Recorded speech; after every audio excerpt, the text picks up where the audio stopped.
Larutan elektrolit adalah larutan yang dapat menghantarkan arus listrik, di mana di larutan tersebut terdapat zat-zat yang jika dilarutkan dalam air akan terurai ion-ion atau terionisasi, sehingga mampu menghantarkan arus listrik. Zat yang termasuk larutan elektrolit adalah asam, basa, dan juga garam. Larutan elektrolit terbagi menjadi dua, yaitu larutan elektrolit kuat dan juga larutan elektrolit lemah. Larutan elektrolit kuat adalah senyawa yang terionisasi sempurna ketika dilarutkan di dalam air. Contohnya asam sulfat, asam klorida, natrium hidroksida, kalium hidroksida, dan natrium klorida. Yang kedua adalah larutan elektrolit lemah. Larutan elektrolit lemah adalah larutan yang tidak semua molekulnya terionisasi atau ionisasinya tidak sempurna, sehingga larutan sedikit ion-ion yang bisa menghantarkan arus listrik. Contohnya asam asetat, asam klorida, asam sianida, asam benzoat, amonium hidroksida, dan besi dan juga perak. Larutan non-elektrolit adalah larutan yang tidak dapat menghantarkan arus listrik. Hal itu dikarenakan zat-zat yang dilarutkan tidak menghasilkan ion atau tidak mengalami ionisasi sama sekali. Bisa kita lihat di gambar berikut ini, bahwa pada gambar C dapat kita amati lampu pijar tidak menyala dan tidak terdapat gelembung di sekitar elektrode, sehingga larutan tersebut tergolong ke dalam larutan non-elektrolit. Larutan non-elektrolit memiliki beberapa sifat. Yang pertama, tidak dapat menghantarkan arus listrik. Yang kedua, tidak dapat terionisasi. Yang ketiga, termasuk ke dalam senyawa kovalen nonpolar. Yang keempat, memiliki derajat ionisasi 0. Dan yang kelima, apabila diuji, maka lampu tidak menyala dan tidak menimbulkan gelembung di sekitar elektrode.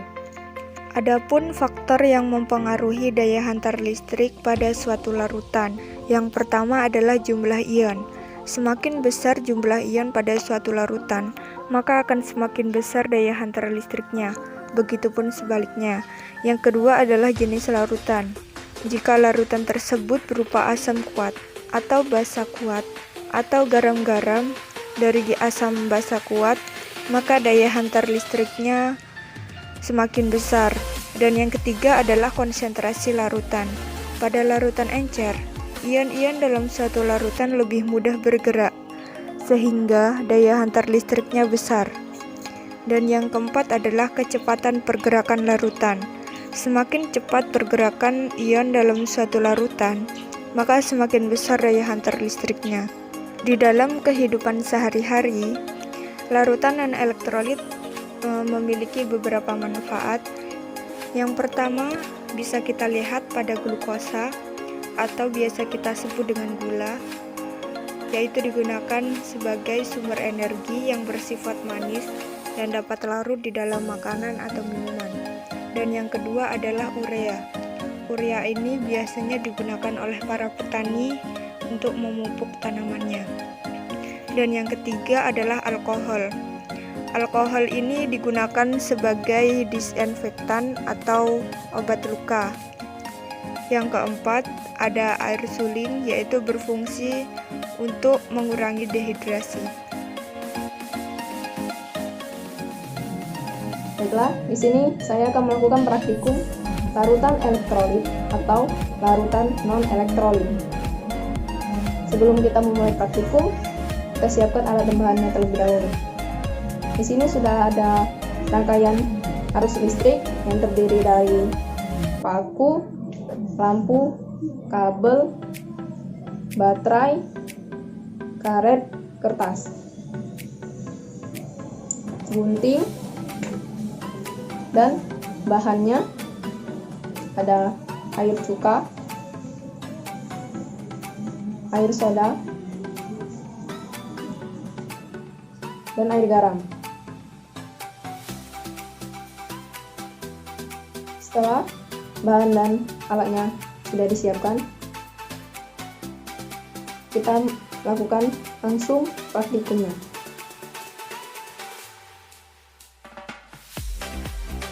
Terlebih dahulu kita harus membuat rangkaian arus listriknya. Dan kita di sini sudah terdapat rangkaian arus listriknya dan kita coba. Dan ternyata ini hidup. Ini arus listriknya bagus. Setelah kita merakit rangkaian arus listriknya, kemudian kita coba pada larutan air cuka.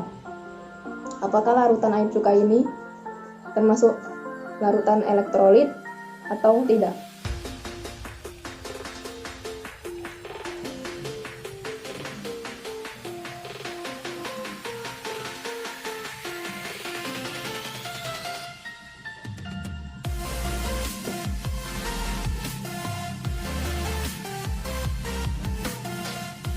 Setelah paku dimasukkan ke dalam larutan cuka ini, dia terdapat gelembung-gelembung yang sedikit banyak, namun lampunya tidak menyala. Ini disebut air cuka, larutan cuka ini elektrolit lemah.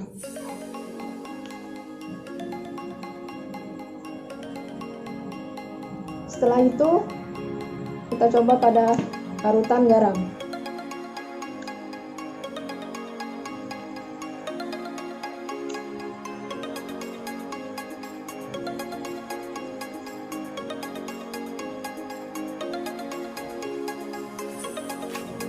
Pada larutan garam, itu gelembung-gelembungnya sangat banyak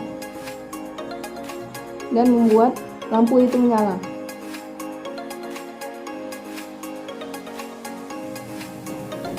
Karena lampunya menyala dan gelembungnya sangat banyak di dalam air ini, larutan garam ini kita dapat sebut larutan elektrolit kuat.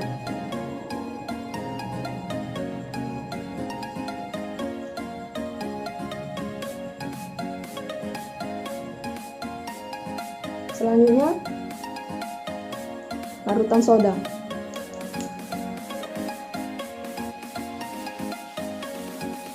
Kita masukkan pakunya. Terdapat gelembung-gelembung, namun sedikit, dan lampunya tidak menyala.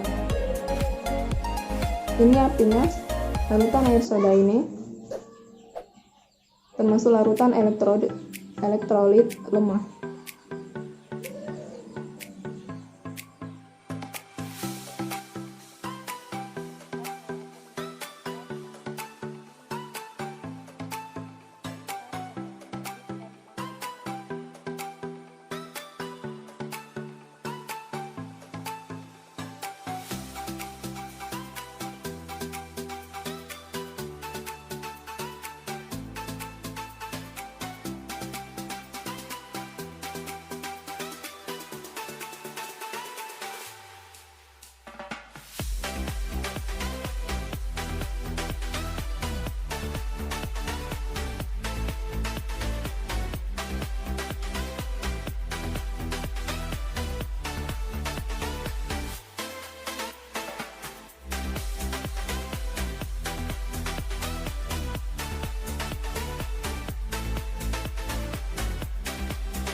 Dari percobaan yang telah kami lakukan, kami dapat menarik kesimpulan bahwa larutan elektrolit adalah larutan yang memiliki kemampuan untuk menghantarkan arus listrik, sedangkan larutan non-elektrolit adalah larutan yang tidak memiliki kemampuan untuk menghantarkan arus listrik.